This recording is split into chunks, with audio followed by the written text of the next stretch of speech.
Very good morning friends, कैसे हैं आप लोग। आई होप सब अच्छे होंगे। तो दोस्तों आज मैं आप लोगों के लिए MPSC 001 का यूनिट 2 कराने वाली हूँ। एक ही वीडियो में पूरी चैप्टर कंप्लीट कराने वाली हूँ। ओके, तो चलिए आज का सेशन बिना टाइम वेस्ट किए स्टार्ट करते हैं। दोस्तों इकाई 2 जो आपका यूनिट 2 है, चैप्टर्स के नाम है भारतीय विदेश नीति के अध्ययन के उपागम। ओके तो इसकी जितने भी टॉपिक्स है इसमें देखिए हमें 6 पढ़ना है, 2.6 तक पढ़ने हैं। सबसे पहले आपको चैप्टर्स के प्रस्तावना के बारे में पढ़ना है। किसके बारे में? प्रस्तावना के बारे में। उसके बाद जो सेकेंड है वो है भारतीय विदेश नीति के राजनीतिक यथार्थवाद तथा जटिल नव यथार्थवाद के बारे में। ठीक है। 2.3 में आपको पढ़ना है अंतर्निर्भरता क्या होता है तथा जटिल अंतर्निर्भरता पर विचार। एंड 2.4 है आपके नई विश्व व्यवस्था। 2.5 है गुण निरपेक्षता एवं नेहरूवादी सर्वसहमत और सारांश। एंड लास्ट में अभ्यासी क्वेश्चंस भी मैं आप लोगों को दूंगी। उससे क्या होगा कि आप लोग को जो चैप्टर्स मैं एक्सप्लेन करूंगी दोस्तों, आप लोग को बेहद ही आसान हो जाएगा और उस क्वेश्चंस को खुद से आंसर्स करने हैं। इनकेस कोई प्रॉब्लम आता है तो कमेंट कर दीजिएगा, मैं आंसर्स भी करवा दूंगी। लेकिन चैप्टर में इसलिए पढ़ा रही हूँ क्योंकि देखिए हम लोग को छोटी क्लासेस के स्टूडेंट नहीं है कि मैं अगर आपको एक छोटी सी डेफिनेशन समझा दूँ और आपके आंसर्स कंप्लीट हो जाएंगे। पूरी चैप्टर पढ़ोगे तो आप अपनी लैंग्वेज में भी आंसर्स लिख के आ सकते हो क्योंकि आंसर्स वहाँ पे ज़्यादा लिखने होते हैं। राइट, तो चलिए स्टार्ट करते हैं। सबसे पहले पढ़ेंगे हम लोग आज प्रस्तावना के बारे में कि भारतीय विदेश नीति के अध्ययन के उपागम में प्रस्तावना क्या दिया हुआ है। चलिए स्टार्ट करते हैं। भारतीय विदेश नीति से संबंधित साहित्य ने इस विषय के बारे में कई उपागम प्रस्तुत किए हैं। परंपरागत उपागम का क्षेत्र कई सिद्धांतों पर आधारित है, जैसे यथार्थवाद, नव यथार्थवाद, अंतर्निर्भरता एवं जटिल अंतर्निर्भरता। ओके, यह उन उपागम पर आधारित है जिनकी जड़ें आंतरिक सांस्कृतिक एवं सामाजिक राजनीतिक प्रकृति है तथा जिसका केंद्र ऐतिहासिक अनुभव और भारतीय राष्ट्रीय आंदोलन तथा महात्मा गांधी, जवाहरलाल नेहरू जैसे भारतीय नेताओं के आदर्श और आकांक्षाएं थी। ठीक है, दोबारा से समझा देती हूँ कि जो भारतीय विदेश नीति से संबंधित साहित्य ने इस विषय के बारे में कई उपागम प्रस्तुत किए, बहुत सारे उपागम प्रस्तुत किए, जैसे कि आपका यथार्थवाद हो गया, नव यथार्थवाद हो गया, अंतर्निर्भरता हो गया, जटिल अंतर्निर्भरता हो गया। ये जो उपागम किस पे आधारित थी? आंतरिक सांस्कृतिक सामाजिक राजनीतिक प्रकृति पे, जिनका जो केंद्र था वो ऐतिहासिक अनुभव और भारतीय राष्ट्रीय आंदोलन तथा महात्मा गांधी, जवाहरलाल नेहरू जैसे भारतीय नेताओं के आदर्श और आकांक्षाएं थी। प्रारंभ में ही हमें 2 विषय पर बल देने की आवश्यकता है। प्रथम क्या है? प्रत्येक उपागम हमें भारतीय नीति को विदेश नीति को समझने में सहायता प्रदान करता है। जो आपका पहले जो उपागम में हमें भारतीय विदेश नीति को समझने में क्या करता है? सहायता प्रदान करता है। परंतु विभिन्न दर्शनधारी संदर्भ में अध्ययन करने की जरूरत है। कोई भी एक उपागम भारतीय विदेश नीति के निर्माण और संचालन की जटिलता को समझने के लिए पर्याप्त नहीं है। इसके अतिरिक्त इस उपलब्ध साहित्य की एक विशेषता है जो इस देश के मूल है। इस कारण नीति निर्माता एवं कार्यवाहक अपनी इस प्रक्रिया को किसी अनन्य सैद्धांतिक ढांचे के अनुरूप में नहीं ढाल पाए। लेकिन यह भी सही है कि विभिन्न उपागम के अध्ययन से सिद्धांत तथा आदर्श प्रक्रिया एवं साधनों और उन कारताओं एवं शक्तियों पर महत्वपूर्ण सूक्ष्म दृष्टि डाली है जो देश की विदेश नीति के निर्माण एवं कार्यान्वयन के उचित साधन और उद्देश्यों का गठन करते हैं। भारतीय विदेश नीति अंतर्राष्ट्रीय संबंधों के प्रतिक्रियाओं का मिश्रण मात्र नहीं है। चाहे कोई भी कारण हो, क्षेत्र का विस्तार, जनसंख्या, अर्थव्यवस्था, नेतृत्व इत्यादि, भारत के निरंतर स्वतंत्र एवं उत्साहपूर्वक अंतर्राष्ट्रीय प्रक्रिया में अपनी क्षमता और स्थिति के अनुसार अपने उत्तरदायित्व से अभिज्ञ अंतर्राष्ट्रीय संबंधों की प्रक्रियाओं को प्रभावित किया है। ठीक है, अब 2.2 का दोस्तों क्या टॉपिक है? भारतीय विदेश नीति के राजनीतिक यथार्थवाद तथा जटिल यथार्थवाद उपागम। यह एक स्वयं सिद्ध है। यह क्या है? एक तर्क स्वयं सिद्ध है कि शायद अमेरिका को छोड़कर भारत की विदेश नीति के संस्थापक अथवा भारतीय युद्ध नीतिज्ञों पर यथार्थवाद का अविभावी प्रभाव रहा था। कम से कम 6 अभिज्ञ समूहों के सोपानाक अर्थात सैनिक, राजनयिक दूतवर्ग, नौकरशाही, जिसमें विदेश सेवा भी सम्मिलित है, राजनीतिक वर्ग, मीडिया एवं परिषद सदस्य, नीति विशेषज्ञ तथा विदेश नीति संगठन से वैज्ञानिक एवं तकनीकर्ताओं के समुदाय भारत की विदेश नीति के निर्माण में सहायक है।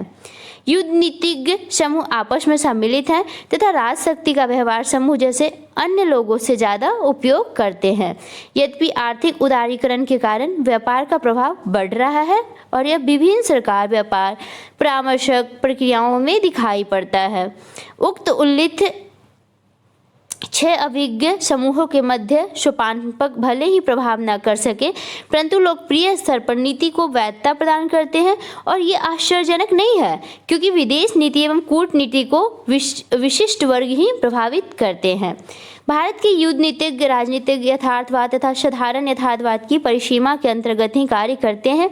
यह युद्ध नीतिज्ञ स्वयं को दूरदर्शी, उत्तरदायी एवं अनुभवी मानते हैं और व्यवहारिक समस्या के समाधान के लिए अभिमुख या अनुकूल मानते हैं। यह युद्ध नीतिज्ञ समूह तदर्थ तरीके से प्रतिक्रिया करते हैं। इसके विपरीत ये युद्ध नीतिज्ञ समूह विदेश नीति के उद्देश्यों की प्राप्ति के लिए अपने मूलभूत लक्ष्य और साधनों से अभिज्ञ हैं। राजनीतिक यथार्थवाद शक्ति को अंतर्राज्यीय संबंधों का आधार मानता है, जो कि सामान्यतः संघर्षात्मक तरीका माना गया है, जहां प्रत्येक राज्य स्वार्थपरक तरीके से अपने हित की प्राप्ति में लगा रहता है। नव यथार्थवाद राजनीति की सर्वोच्चता को स्वीकार करता है, लेकिन यह मानता है कि अंतर्राष्ट्रीय संबंधों का आधार अंतर्राष्ट्रीय व्यवस्था है, जो कि सिर्फ संघर्ष ही नहीं बल्कि पात्र या राज्यों के अभिसरण पर आधारित है।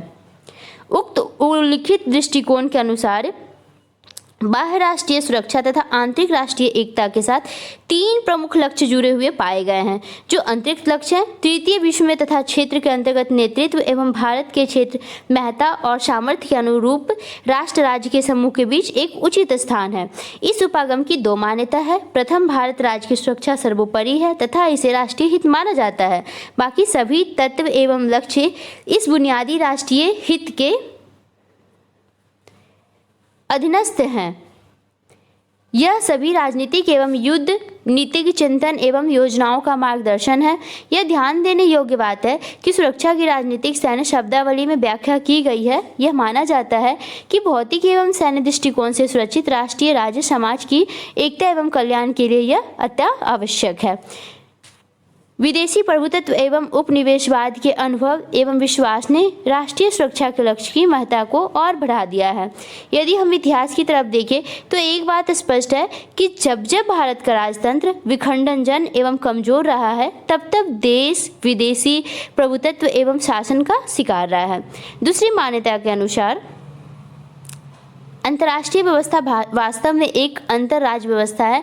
गैर राज्य एवं पराराज्य कर्ता पात्र की उपस्थिति भी है, परंतु अंतर्राष्ट्रीय व्यवस्था में राज की केंद्रीयता को स्वीकार नहीं किया जा सकता।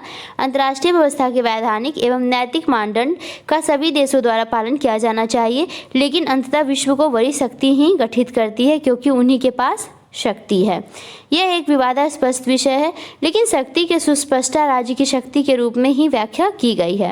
ऐसा कहा जाता है कि भारत संभवतः एक विश्व शक्ति है, इसलिए उसे अपने सामर्थ्य को प्राप्त करने की कोशिश करनी चाहिए। इसकी विदेश नीति को इस आकांक्षा को प्रतिबिंबित करना चाहिए तथा इसकी उपलब्धियों को प्रोत्साहित करना चाहिए। भारत का परमाणु एवं प्रक्षेपास्त्र जो मिसाइल है, विकास कार्यक्रम, अंतरिक्ष अनुसंधान तथा इसकी वैज्ञानिक एवं तकनीकी उपलब्धियां आसानी नियंत्रण के अधीन एक विशाल और पेशेवर सुरक्षा बल, एक अति सक्षम नौकरशाह वर्ग, एक विशाल पेशेवर एवं कुशल जनसंख्या, एक दूरदर्शी नेतृत्व एवं भारतीय लोकतंत्र से ये सभी तत्व राष्ट्रीय सुरक्षा एवं बड़ी शक्ति की पदवी को हासिल करने के लिए आवश्यक माने गए हैं।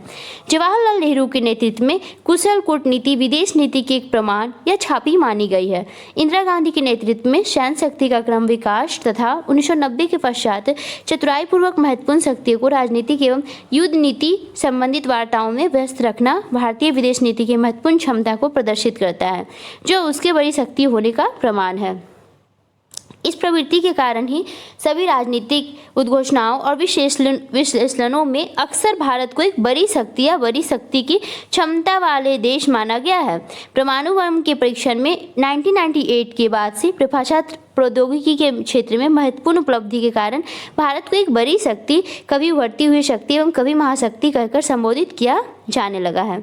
क्या किसी प्रकार का पैक्स इंडिका संभव है? स्वतंत्रता पश्चात करीब 1960 के दशक तक भारत के युद्धनीतिक समूह ने देश को भविष्य में एक महान शक्ति बनाना एक नियति माना तथा दो अन्य एशियाई शक्तियों रूस एवं चीन को इसका प्रतिद्वंदी माना है।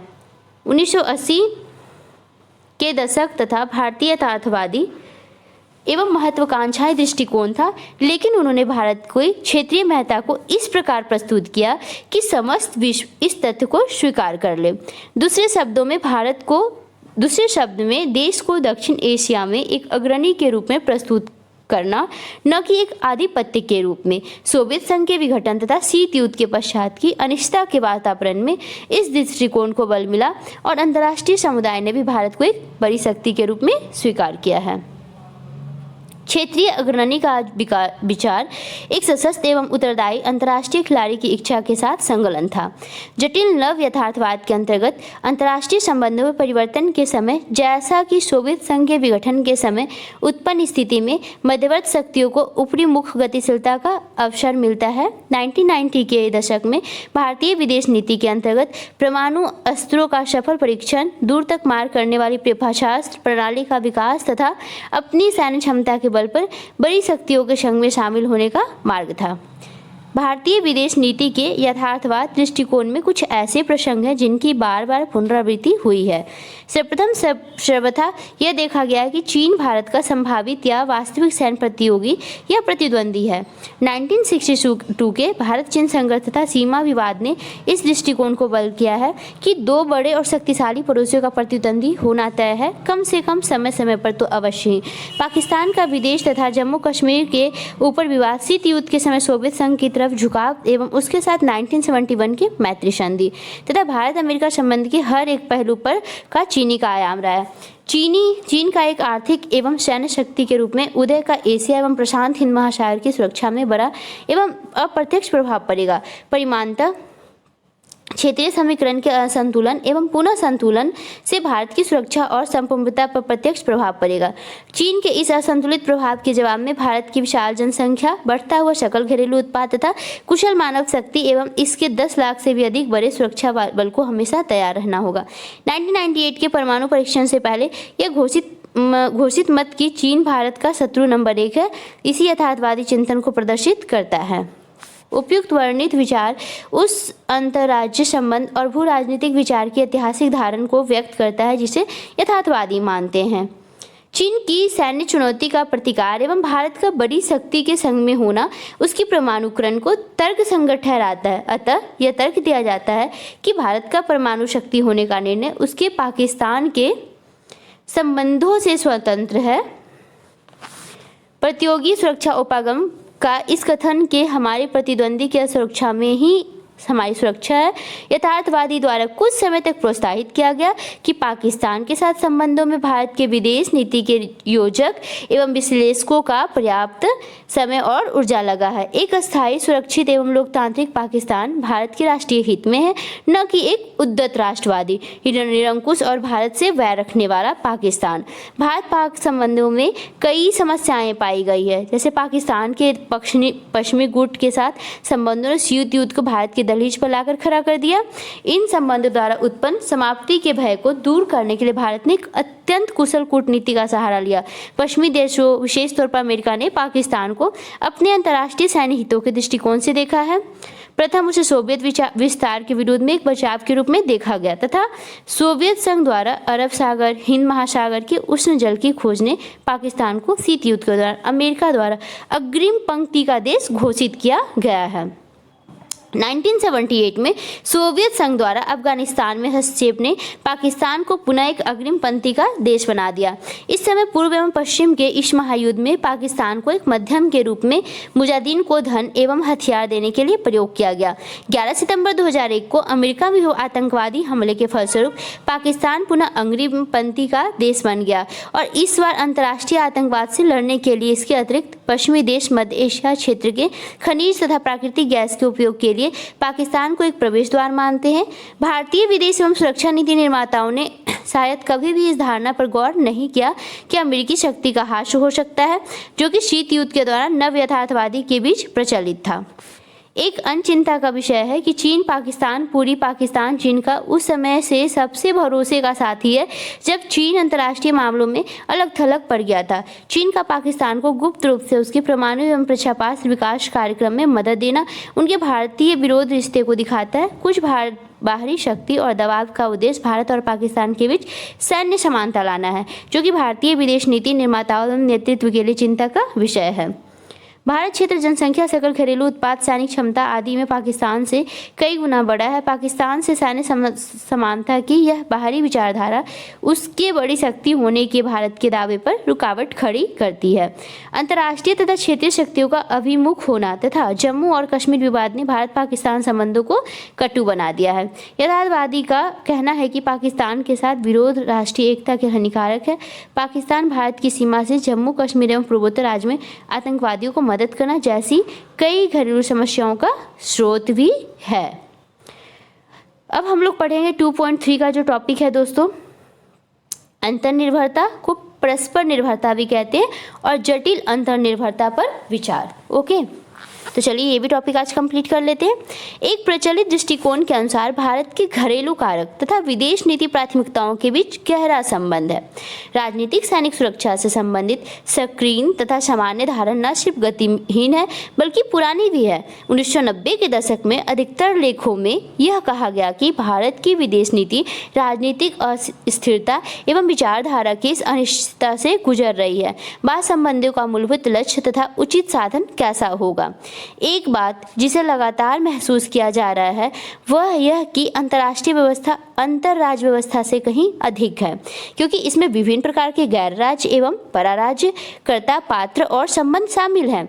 इसके अंतर्गत पराराष्ट्रीय निगम और गैर सरकारी संगठन, अंतर्राष्ट्रीय गैर सरकारी संगठन, अंतर्राष्ट्रीय वित्त संस्थाओं के समूह आते हैं।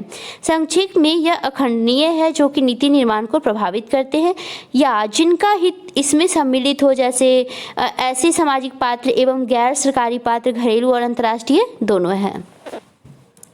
इसके अतिरिक्त यह कहा जा सकता है कि सैनिक राजनीतिक सुरक्षा किसी भी देश की सुरक्षा का सिर्फ एक पहलू है तथा यह परिभाषा सिर्फ संकीर्ण ही नहीं बल्कि गतिहीन भी है। पर्यावरण प्रदूषण, सीमा पार विस्थापन, अंतर्राष्ट्रीय आतंकवाद का जाल, अपराध तथा गैर कानूनी तरीके से पूंजी का हस्तांतरण या दक्षिण के देशों में बढ़ती गरीबी एवं उत्तर व दक्षिण के बीच बढ़ता आमदनी का अंतर जैसे कुछ विषय पर्यावरण, आर्थिक और सामाजिक सुरक्षा व संप्रभुता से संबंधित है। महाशक्ति जो भी समस्त विश्व की उन चुनौतियों का सामना कर रही है जो अत्यधिक आत्मनिर्भर व बहुध्रुवीय हैं। नई चुनौतियों का सामना करने के लिए एक नए तरीके के अंतर्राज्य सहयोग तथा पराराज्य गतिविधि की आवश्यकता है। शीत युद्ध के पश्चात तथा तेजी से हो रहे आर्थिक एकीकरण से अंतर्राष्ट्रीय संबंध अंतर्निर्भर हो गए हैं। पश्चिम के विकसित देशों तथा दक्षिण के विकासशील देशों के बीच बढ़ते हुए सामाजिक एवं आर्थिक तथा सभी विकासशील देशों के अंतर्गत विशिष्ट वर्ग एवं गरीबों के विशाल जनसंख्या के बीच बढ़ता हुआ अंतर या विकासशील देशों में जनसंख्या विस्फोट तथा सीमा पार एवं अंतर विस्थापन और विश्वव्यापी पर्यावरण प्रदूषण आदि समस्याओं पर यथार्थवाद विचार नहीं करते हैं। इन समस्याओं के कारण यथार्थवादी द्वारा प्रतिपादित सुरक्षा से संबंधित दृष्टिकोण का पतन हो रहा है तथा यह पुराना भी हो चुका है। तो अंतर्निर्भरता आर्थिक वैश्वीकरण के पहलू को रेखांकित करती है, अर्थात पराराष्ट्रीय आर्थिककर्ता प्रतिनिधि प्रक्रिया एवं संस्थाओं का उदय। ये पराराष्ट्रीय निकाय है विश्व व्यापार संगठन, विश्व मुद्रा कोष, विश्व बैंक तथा G7 के देश हैं।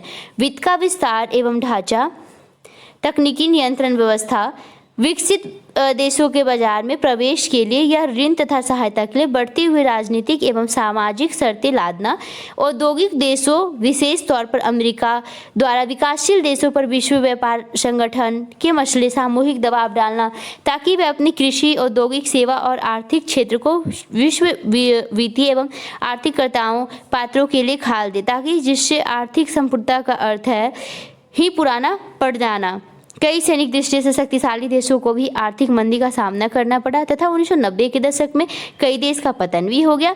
भारतीय विदेशी नीति का एक मुख्य चुनौती रहा है कि वह इन उभरते हुए अंतर्राष्ट्रीय आर्थिक संस्थागत ढांचों में किस प्रकार हस्तक्षेप करे। दूसरे शब्द में भारत की विदेश नीति वर्तमान तथा भविष्य में आर्थिक मामलों में काफ़ी प्रभावित रहेगी। प्रश्न यह उठता है कि विश्व अर्थव्यवस्था में भारत का क्या स्थान रहेगा। यह प्रश्न शायद भारत के महाशक्ति बनने की स्थिति के लक्ष्य से ज़्यादा महत्वपूर्ण है। भू अर्थशास्त्र ने भू राजनीतिक पर वरीयता या श्रेष्ठता प्राप्त कर ली है। आज राष्ट्रीय सुरक्षा नागरिकों की समृद्धि तथा रहन सहन के स्तर से जुड़ी है। उपयुक्त दृष्टिकोण के अनुसार भारत को स्वयं को यथार्थवादी ढांचे से तथा उसके पश्चात बड़ी शक्ति की स्थिति से मुक्त कराना होगा। सर्वप्रथम इस अंतर्निर्भर विश्व में महाशक्ति भी अंतर्राष्ट्रीय संबंधों को प्रक्रिया को निर्णायक ढंग से प्रभावित नहीं कर सकती। यह कथन इस समय विश्व की एकमात्र महाशक्ति मानी जाती है। अमेरिका पर भी चरितार्थ होता है, जिसे शीत युद्ध के दौरान न कि शीत युद्ध के पश्चात ज़्यादा प्रभावित किया। इंग्लैंड, फ्रांस, संभवतः जर्मनी एवं जापान जैसे अन्य बड़ी शक्तियों का प्रभाव और कम भी है। जटिल अंतर्निर्भर विश्व में शक्ति एवं प्रभाव का अंतर्राष्ट्रीय व्यवस्था के अंतर्गत विस्तार है, जो कि बहुध्रुवता तथा शक्तियों के सामंजस्य के उदय का समर्थन करता है। इन शक्तियों में भारत भी शामिल है। यह आवश्यक है कि भारत उन अवसरों का विवेकपूर्ण तरीके से लाभ उठाए जिन्हें वैश्वीकरण ने प्रदान किया है। भारत को अपने आर्थिक लक्ष्यों को पूरा करने के लिए समान विचार वाले देशों के साथ गठबंधन करना चाहिए। भारत के यथार्थवादी के चीन को एक संभावित बड़ी शक्ति या भविष्य की महाशक्ति के रूप में प्रस्तुत किया है। यह सलाह भी दी गई है कि भारत को चीन के साथ आर्थिक गठबंधन करके लाभ उठाना चाहिए तथा व्यवहारिक तरीके से आदान प्रदान की प्रक्रिया से सीमा विवाद को सुलझाना चाहिए। आज के समय में यह जरूरी नहीं है कि भौगोलिक निकटता एक प्राकृतिक तौर पर प्रतिद्वंद्विता के संबंध को उत्पन्न करे। इसके विपरीत यह परासीमा व्यापार, निवेश तथा संयुक्त उत्पादन व्यवस्था की शुरुआत हो सकती है। चीन तथा भारत के बीच का व्यापार भू अर्थशास्त्र के सिद्धांत को सही ठहराता है। आलोचकों का मानना है कि क्षेत्रीय अग्रता की यथार्थवादी धारणा ने अनेक समस्याओं को जन्म दिया है। इसके स्थान पर भारतीय विदेश नीति को दक्षिण में आर्थिक सहयोग पर ध्यान देना चाहिए। समानता दक्षिण एशिया केंद्रित विदेश नीति के दो पहलू पर बल दिया है। कम तथा मध्यम अवधि के लिए पाकिस्तान के साथ रिश्तों में तनाव घटाने के तरीके पर बल दिया गया, जिससे धीरे धीरे संबंधों में बदलाव आ जाए। भारत को पाकिस्तान के साथ शांति अभियान शुरू करना चाहिए, जैसे विश्वास निर्माण की दिशा में कदम, परमाणु और उससे संबंधित मुद्दों की जांच के लिए पारस्परिक व्यवस्था करना, नागरिक समाज का अधिकतम मिलना जुलना आदि। दूसरे, इस धारणा के अनुसार भारत को दक्षिण एशिया में आर्थिक सहयोग के लक्ष्य को प्राप्त करने के लिए चेष्टा करनी चाहिए। एक सशक्त दक्षिण एशियाई क्षेत्र सहयोग संगठन सार्क के अभाव में अन्य क्षेत्रीय संगठन जैसे एशिया प्रांत आर्थिक सम्मेलन को एपेक तथा दक्षिण अमेरिका सामान्य बाजार को मर्कोसूर आदि के साथ आर्थिक कूटनीति का एक सीमित लाभ मिलेगा। भारत को स्वयं को भविष्य में क्षेत्रीय प्रमुखता का मौका मिलेगा। क्षेत्रीय सहयोग अंततः दक्षिण एशिया में एक राजनीतिक समुदाय के गठन के साथ एक साधन के रूप में देखा गया, जो कि एक लंबे समय में इस क्षेत्र के अन्य बाह्य शक्तियों को दूर करने के लिए आवश्यक है। एक जटिल दक्षिण एशिया केंद्रित नीति के द्वारा अशांत अंतर्राज्य संबंधों का एक अस्थायी एवं संतोषजनक हल निकल सकता है, चाहे वह कश्मीर में अलगाववाद का मुद्दा हो, सीमा पार आतंकवाद, बांग्लादेशी घुसपैठी या शरणार्थी हो, या श्रीलंका में तमिल का मुद्दा हो। अंतर्निर्भरता एक भिन्न प्रकार की व्यवहारिक की बात करती है, जो कि व्यापार एवं आर्थिक सहयोग पर केंद्रित है। परिवर्तन के लक्षण स्पष्ट है। उदाहरण के तौर पर विदेश आर्थिक नीतियों में वित्त मंत्री का योगदान बढ़ गया है, जबकि विदेश मंत्री विशेषकर विदेशों में भारतीय दूतावास का योगदान सहूलियत प्रदान करने का रह गया है। घरेलू क्षेत्र में विदेश नीति का प्रभाव तथा निगम क्षेत्र की भूमिका बढ़ गई है। सरकार भले ही नीतियों का निर्माण करती है, परंतु निगम ही उसे कार्यान्वित करती है। यह एक विवादास्पद विषय है। क्या भारत के निगम क्षेत्र युद्ध नीति समुदाय के एक प्रभावशाली सदस्य बन चुके हैं? यह ध्यान देने योग्य बात है कि उपयुक्त विश्लेषण यथार्थवादी दृष्टिकोण का एक भाग है, जो कि अंतर्राष्ट्रीय व्यवस्था में परिवर्तन को स्वीकार करता है। भारत की नीति यह कि वैश्वीकरण की तरफ पूरी तरह से बढ़े बिना ही राष्ट्रीय हित एवं सुरक्षा के परंपरागत राजनीतिक सैन्य आयाम को छोड़े बिना ही किसी भी तरह आगे बढ़ जाए। अब देखिए, हमारा न्यू टॉपिक आ गया, नई विश्व व्यवस्था। धनी एवं गरीब तथा कमजोर और शक्तिशाली के बीच अंतर्निर्भरता एक विषम संबंध को जन्म देती है। यह गरीब एवं कमजोर को धनी और शक्तिशाली के रूप में निर्भर करती है। वैश्वीकरण का अर्थ है अन्य बातों के अलावा यह भी है कि नीति निर्माण का केंद्र राष्ट्रीय संप्रभुता के नियंत्रण से स्थापित हो रहा है। अंतर्राष्ट्रीय संबंधों में घटती हुई स्वायत्तता का अर्थ है नीति निर्माण शक्ति का हास्य आर्थिक ही नहीं बल्कि राजनीतिक क्षेत्र में भी हुआ है। चाहे वह निवेश से संबंधित नीतियां हो, प्रौद्योगिकी का आयात या विदेशी ऋण हो या उनके साथ शर्तें जुड़ी होती है, ये शर्तें आर्थिक ही नहीं बल्कि राजनीतिक और सामाजिक लोकतांत्रिक व्यवस्था को भी हानि पहुंचाती है। इससे सरकार न सिर्फ शक्तिहीन बल्कि अलोकप्रिय और असंवैधानिक बनकर रह जाती है। इसके साथ साथ इसके परिणाम सामाजिक सामंजस्य एवं स्थापित के लिए भी हानिकारक है। आंतरिक तरीके से सर्वसम्मति होना तथा विचारधारा की पसंद या वैधता को त्याग कर प्रत्येक देश ने आर्थिक, सामाजिक तथा सामाजिक क्षेत्र में अंतर्राष्ट्रीय मान्यता प्राप्त नियमों को अपनाया है। लोगों का आत्मविश्वास, आत्मज्ञान का ह्रास हो रहा है तथा स्थान कटुता और असंतोष ले रहा है। इससे उग्र राष्ट्रीयता और रूढ़िवादी बढ़ रहा है। भारत की घरेलू अर्थव्यवस्था एवं लोकतांत्रिक व्यवस्था में भी अमेरिका, अन्य बड़ी शक्तियों का दबाव, अंतर्राष्ट्रीय मुद्रा कोष, विश्व बैंक का हस्तक्षेप बढ़ रहा है। इस नई प्राधान्य विश्व व्यवस्था का प्रमुख आयाम है वैश्वीकरण। इसे अमेरिकी नेतृत्व में पश्चिम देश भारत सहित देशों के ऊपर थोप रहे हैं। इसका एक महत्वपूर्ण नतीजा है कि भारतीय विदेश नीति से नेहरूवादी दृष्टिकोण का ह्रास हुआ है। अंतर्राष्ट्रीय व्यवस्था में भारत का स्थान न सिर्फ संकुचित हुआ है बल्कि गुटनिरपेक्षता की विदेश नीति में उसके कार्य की स्वायत्तता एवं नैतिक दृष्टिकोण का भी पतन हुआ है। अमेरिकी नेतृत्व द्वारा प्रचलित नई विश्व व्यवस्था के सिद्धांत ने दक्षिण के देशों की राष्ट्र राज्य की धारणा को खतरे में डाल दिया है। कई राज्यों का विघटन हुआ है और कई दूसरों में वहां की जनता की रक्षा एवं कल्याण के नाम पर हस्तक्षेप किया है। नई विश्व व्यवस्था ने परिश्रमपूर्वक सर्वसहमति से तैयार की गई है और स्वतंत्र विदेश नीति राष्ट्रीय सुरक्षा, राष्ट्रीय एकता और लोकतांत्रिक व्यवस्था को संकट में डाल दिया है। आलोचकों ने भारत को नई विश्व व्यवस्था से खतरा बनाते हुए आगाह किया है और चेतावनी दी है कि कहीं राष्ट्रीय लक्ष्य और आकांक्षाएं अमेरिकी एकपक्षीय और अंतर्राष्ट्रीय संस्थाओं को शर्तों की बंदी बनकर रह जाए।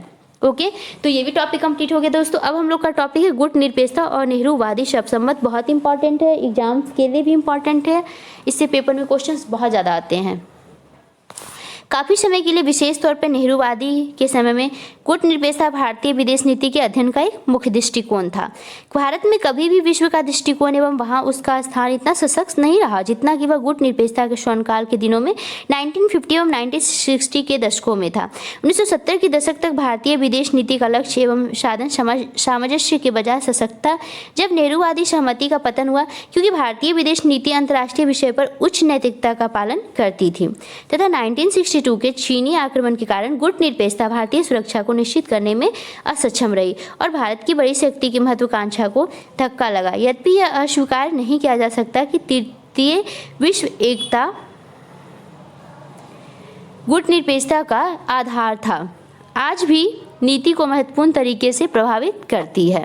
नेहरूवादी सर्वसम्मत। नेहरूवादी सर्वसम्मत भारतीय राष्ट्रीय आंदोलन के काल में विकसित आदर्श एवं सिद्धांतों पर आधारित था। राष्ट्रीय आंदोलन में महात्मा गांधी का गहरा प्रभाव था। इन लोगों ने जो संघर्ष किया वह राजनीतिक स्वतंत्रता मात्र नहीं बल्कि भारतीय सभ्यता का संस्कृति एवं नैतिक गुरु था। नेहरू ने 2 विश्व युद्ध के माध्यम से अंतर्राष्ट्रीय संबंध की व्याख्या करने के लिए गांधीवादी नैतिक और सामाजिक आवश्यकताओं का संयोजन किया। नेहरू ने यह स्थापित किया कि अंतर्राष्ट्रीय संबंधों के 2 प्रमुख प्रतिमान हैं, शक्ति की राजनीति एवं बल का प्रयोग का भय। इन प्रतिमानों के कारण प्रथम विश्व युद्ध भर का राष्ट्रीय संघ की विफलता हुई, फांसीवाद का उदय हुआ तथा सहबंधन की राजनीति एवं उसके विपरीत सहबंधन के कारण ही द्वितीय विश्व बंधन की शुरुआत हुई। नेहरू को इस बात का ज्ञात था कि अमेरिका और सोवियत संघ के बीच की प्रतिद्वंदता का कारण यही प्रतिमान है। यह शोधकर्ताओं के बीच तर्क का विषय है कि नेहरू आदर्शवादी थे तथा उन्होंने भारतीय विदेश नीति को कुछ आदर्श पर आधारित करना चाहा, अथवा यथार्थवादी थे जो कूटनीति के सहारे अंतर्राष्ट्रीय व्यवस्था की शक्ति की राजनीति का निवारण चाहते थे। भारतीय विदेश नीति को गुटनिरपेक्षता के सिद्धांतों पर आधारित कर नेहरू अंतर्राष्ट्रीय व्यवस्था के नियामक प्रतिबंध लाना चाहते थे तथा उसके पश्चात भारत के अंतर्राष्ट्रीय हितों की पूर्ति करना चाहते थे।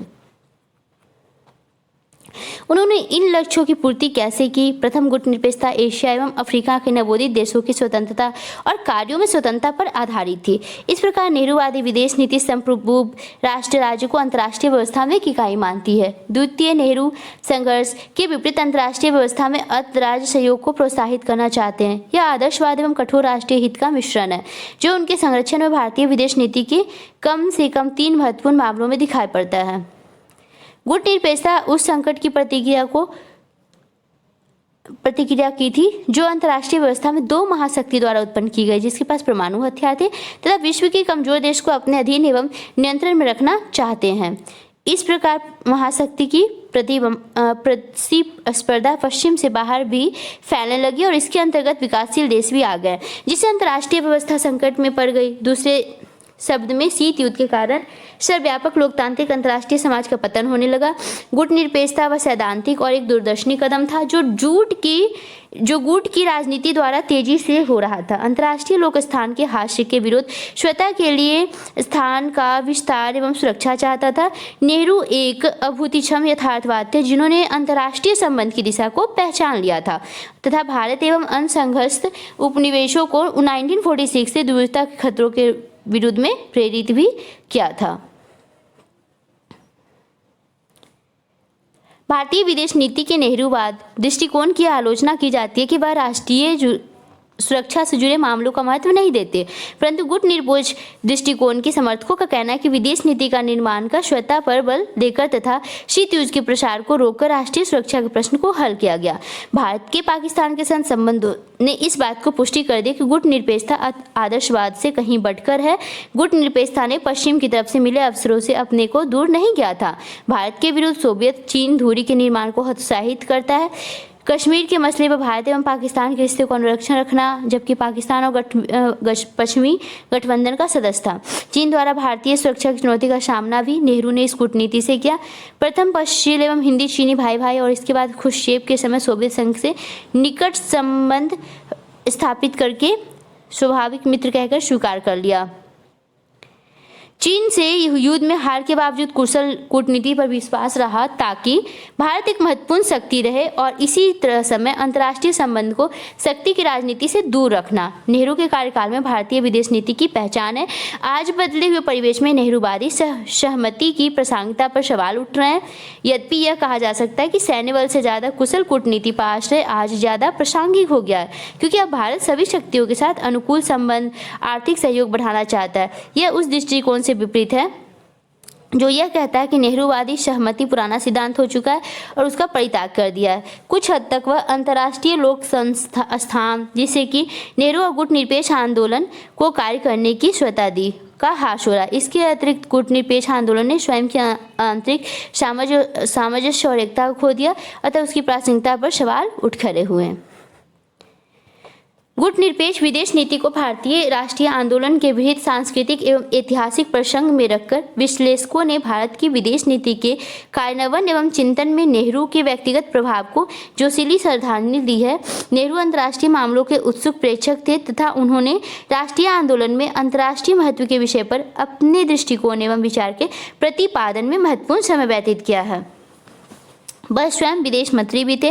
उन्होंने प्रधानमंत्री के पद पर बने रहते भारतीय विदेश नीति का निर्माण किया और सरदार पटेल, मौलाना अब्दुल कलाम आज़ाद, डॉक्टर राधाकृष्णन, वी.के. कृष्ण मेनन, अपने बहुत करीब मंत्री Gopal Swami Iyengar, sir VN. Rao, sir गिरजा शंकर वाजपेयी, भारत के प्रथम विदेश सचिव के.पी.एस. मेनन सीनियर सरीखे अधिकारियों को सलाह लेते थे।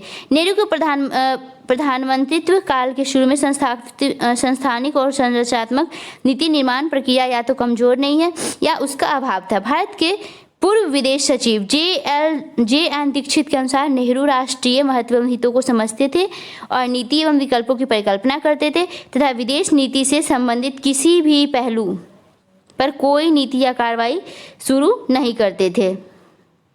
विदेश मंत्रालय में उन्हें सभी नीति और प्राथमिकता पर आबोधित राष्ट्रीय सहमति का समर्थन प्राप्त था। वे भारतीय विदेश नीति के महत्वपूर्ण पक्षों पर मंत्रिपरिषद, संसद, राजनीतिक दल एवं जनमत को साथ लेकर चलने में सहमत थे। अब देखिए इसे सारांश क्या हम लोगों ने पढ़ा, ये वही चीज़ है कि भारतीय विदेश नीति विभिन्न प्रभाव, तत्व, लक्ष्य और प्रक्रियाओं का मिश्रण है। इस कारण भारत की विदेश नीति के अध्ययन के लिए कोई एक निश्चित सैद्धांतिक उपागम नहीं है। भारत की विदेश नीति के अध्ययन के लिए सबसे उपयुक्त है विभिन्न दर्शनग्राही उदागर उपागम। और भारतीय विदेश नीति की रचना लेखन में एक देशी विशेषता झलकती है। ये लेखन भी विभिन्न दबाव, तत्व, घरेलू, अंतर्राष्ट्रीय का जवाब देते रहे।